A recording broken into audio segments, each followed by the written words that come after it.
Are you in the market for a commercial flagpole? Well, you've come to the right place. I'm Gray McCoy with FlagandBanner.com, and today I'm going to tell you everything you need to know to install a commercial flagpole. Whether you're outfitting a school, business, or community space, a commercial flagpole makes a lasting statement on any property. Pole installation can be a pretty big job, so before you order your supplies, it's important to keep a few things in mind.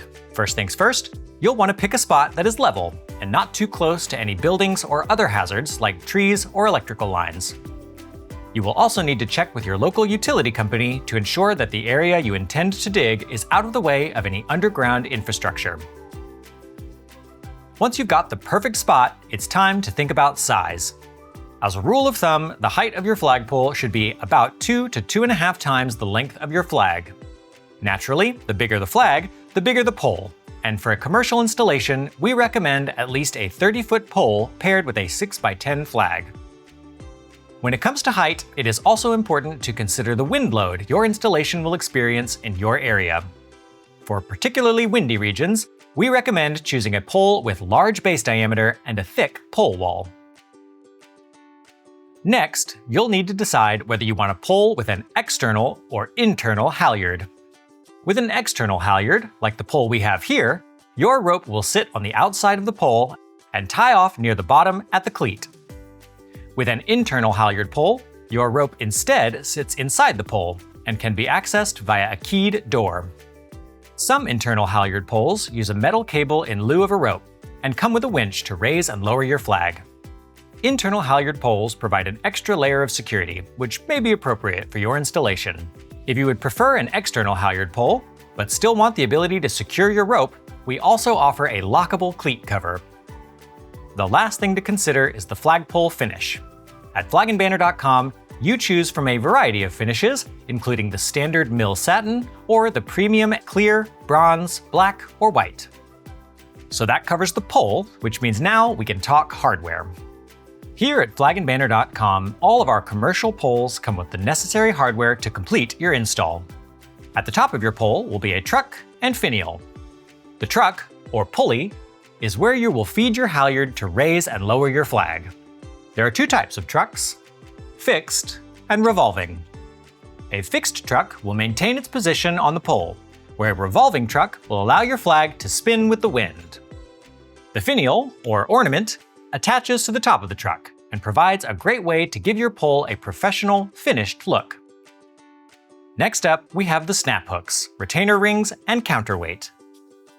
Snap hooks are used to secure your flag to the halyard and simply snap onto the brass grommets on your flag. Retainer rings help keep your flag close to the pole, and counterweights help raise and lower your halyard, even if there's no flag on the pole. At the bottom of your pole is the flash collar. The flash collar neatly covers the ground sleeve of your pole and provides a polished, finished look. Finally, you will need a halyard or rope. Your rope should be twice the length of your pole. And speaking of your flagpole, it's time to talk about installation. Once you've picked the perfect spot and have all of your hardware, it's time to dig a hole. As a general rule, your hole should be 10% of the height of the pole. So for our 80-foot pole, we had to dig an 8-foot hole. After digging your hole, you can install the ground sleeve. The ground sleeve has slightly larger diameter than the pole itself and will prevent it from directly interacting with any moisture in the soil. Once in place, the ground sleeve is encased in concrete to provide a stable anchor point for the pole. After your installation, be sure to wait a few days to allow the concrete around the sleeve to fully set. And now for the moment we've all been waiting for, the pole itself. Before you place the pole in the ground, double and then triple check that you've installed all the necessary hardware such as the truck, ornament, halyard, and flash collar. For the flash collar, you'll want to slide it onto the bottom of the pole and temporarily tape it out of the way so that you can easily slide it down later. Once you've completed your final checks, it's now time to put the pole in the hole. This is a delicate operation, so be sure to take your time and be aware of any potential hazards in the surrounding area. With the pole successfully in the ground sleeve, you can then fill the area around the pole with sand.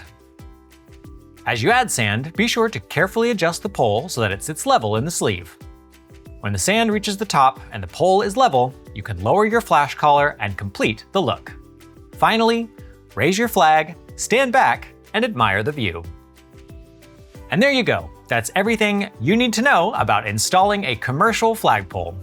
Links to products used in today's tutorial can be found in the description below.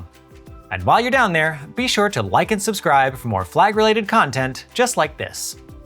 If you're in the market for a commercial flagpole, or if you have any questions about what you saw today, feel free to reach out to one of our experts at FlagandBanner.com. And as always, thank you for watching. We'll catch you next time here at FlagandBanner.com.